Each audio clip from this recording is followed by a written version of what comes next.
बोलिए बाबा गुरु घासीदास की। आओ एक बहुत ही प्यारा सा सुंदर गीत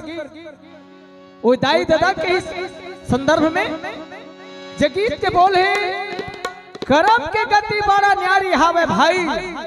जन देहा तुम दोस्त जन्म दे भैया ओ महतारी और महतारी ये करम के गति बड़ा न्यारी हावे भाई जन देहा तुम दोस्त जन्म दे भैया महतारी जन देहा तुम दोस्त जन्म दे भैया महतारी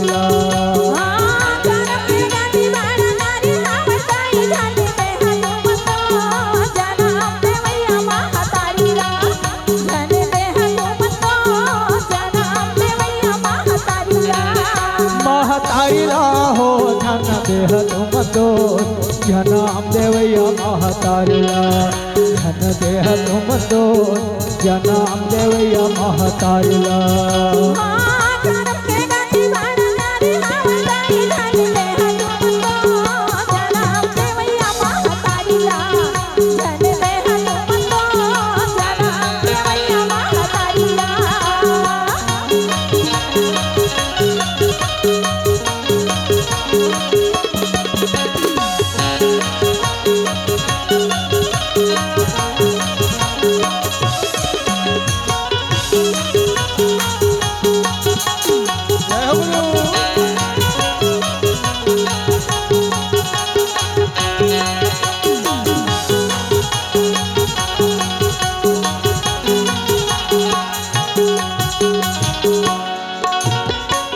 एक लता के चार फुलवा हो एक हार मगुथाय एक चढ़े बाबा के चरण माँ एक गिरे मुरझाय एक चढ़े बाबा के चरण माँ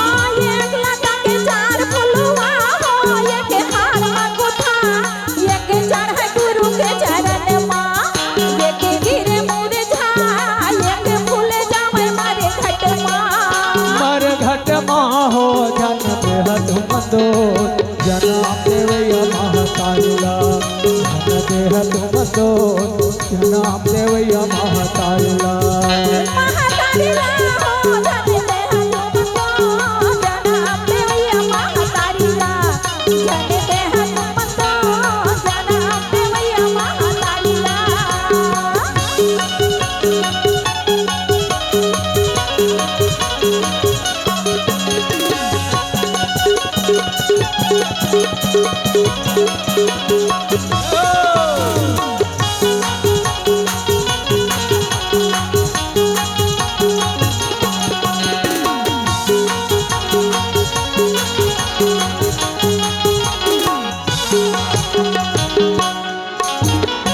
एक माटी के चार बर्तन हो एक में भांग घोराय एक घर पर बनिहारी एक मकल में कहाय एक घड़ा पड़े मर घट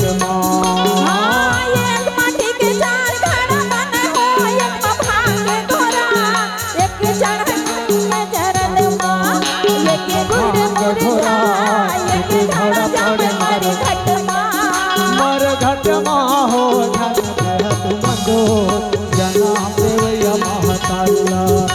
देह तुम दोस्त जन्म देवैया महतारी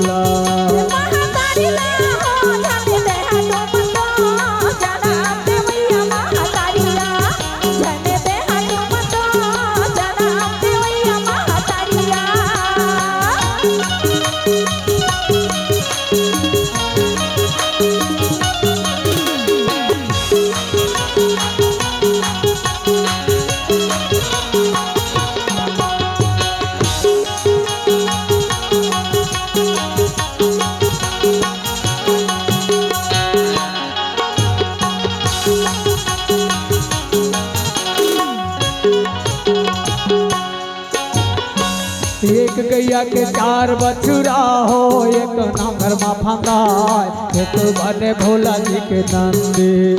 एक घानी में फंदाय एक बने बिल गुलहर एक गैया के चार बछुरा हो एक नांगर में फंदाय एक बने भोला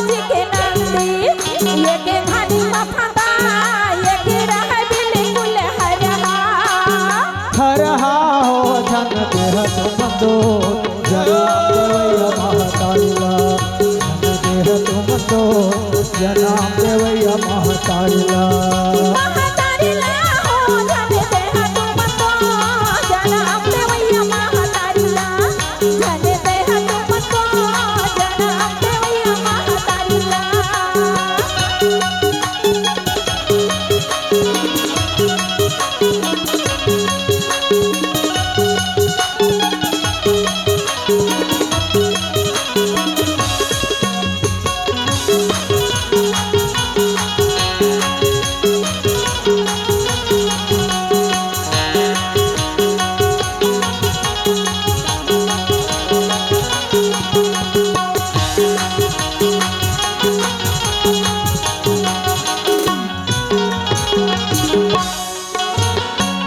एक दाई के चार ललना हो एक राज चलाए एक बेटा हीरा मोती पर की एक बनत किसान एक भिख मांग चार दुआरे एक मैया के चार ललना हो एक राज चला एक बेटा हीरा मोती पारे की एक बने है किसान एक भीख मांगे चार दुआरी हो धन देह तुम दो जनाम देवैया महतारिला धन देह तुम दो जनाम देवैया महतारिला